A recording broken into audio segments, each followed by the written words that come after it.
Bonjour, je suis Édouard et je suis avec... Alexandre, et dans cet épisode, nous allons vous parler de l'empreinte numérique. Ensemble, nous allons chacun de notre tour poser des questions à ce sujet, ensemble, et surtout, nous allons les développer ensemble. Tout d'abord, pour ceux qui nous écoutent et qui ne savent pas c'est quoi l'empreinte numérique, Alexandre, peux-tu expliquer c'est quoi l'empreinte numérique? Oui, en réalité, sur Internet, l'empreinte numérique est le mot qu'on utilise pour décrire la pollution liée à tout ce qui est numérique.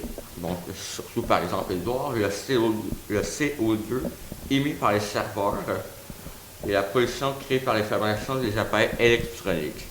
Donc, surtout à la maison, surtout quand on échange un téléphone ou quand le téléphone est fabriqué, il utilise beaucoup des matières polluantes et surtout énormément recherché dans le monde. Ok, c'est très intéressant. Est-ce que tu pourrais expliquer comment on peut réduire notre empreinte écologique? Eh bien, avec ce que j'ai trouvé et ce que je sais, c'est que la réponse est assez simple. C'est qu'on doit simplement réduire notre temps sur nos appareils électroniques, car lorsqu'on utilise Internet, les serveurs vont se mettre à fonctionner et lors de leur service, ces derniers se réchauffe et atteint une température moyenne d'environ 32 degrés Celsius, ce qui relâche énormément de chaleur dans l'air. Alors, c'est pour ça qu'on recommande d'éviter d'envoyer des courriels ici, l'Internet, abusément. Selon toi, pourquoi beaucoup de compagnies décident d'installer leurs serveurs au Canada? Ben, pour être exact, c'est que le coût, non seulement le coût de la monnaie canadienne est plus bas, et surtout, c'est pour garder une certaine distance des installations de la compagnie, tout ça. Donc, on n'a aucun accès à ces endroits, mais c'est surtout que les coûts d'installation et de réparation sont moins chers. Eh bien, Edouard, moi, j'ai quelques questions pour toi. Donc, Ok. comme on le sait tous, le numérique pollue beaucoup. Mais pourquoi est-ce que ça pollue concrètement?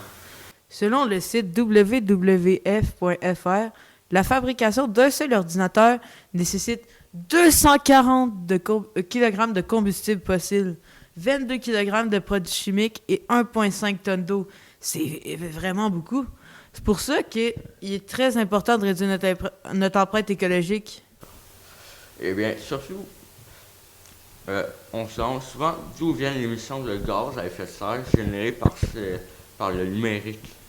Les émissions de gaz à effet de serre générées par le numérique viennent de plusieurs affaires. Encore selon le même site, 47% viendraient des appareils électroniques qu'on achète, puis 28% des infrastructures réseau et 25% des data centers. Donc, on dit surtout souvent que l'obsolescence programmée, c'est une chose qui pollue énormément. Mais en réalité, c'est quoi l'obsolescence programmée, Edouard? Il existe 3 types d'obsolescence programmée. L'obsolescence technique, qui est quand un bien a cessé de fonctionner parce qu'il y avait une durée de vie limitée. Deuxièmement, il existe l'obsolescence esthétique, qui se passe quand une entreprise suggère un produit beaucoup plus performant et crée un effet de démodage. Un autre type d'obsolescence programmée, c'est l'obsolescence logicielle. Celui-ci consiste à rendre désuet un logiciel pour nous faire acheter la nouvelle version de celui-ci. Mais le problème de l'obsolescence programmée, c'est qu'il est parfois voulu par le fabricant du produit. Donc, on se retrouve obligé d'acheter de nouveaux produits, ce qui pollue vraiment beaucoup. On peut conclure avec ça que l'empreinte numérique est surtout une grande source de pollution. Donc, oui, donc on vous remercie d'avoir écouté. J'espère qu'on vous a appris plusieurs choses au sujet de l'empreinte numérique. Donc, c'était Alexandre. Et Édouard.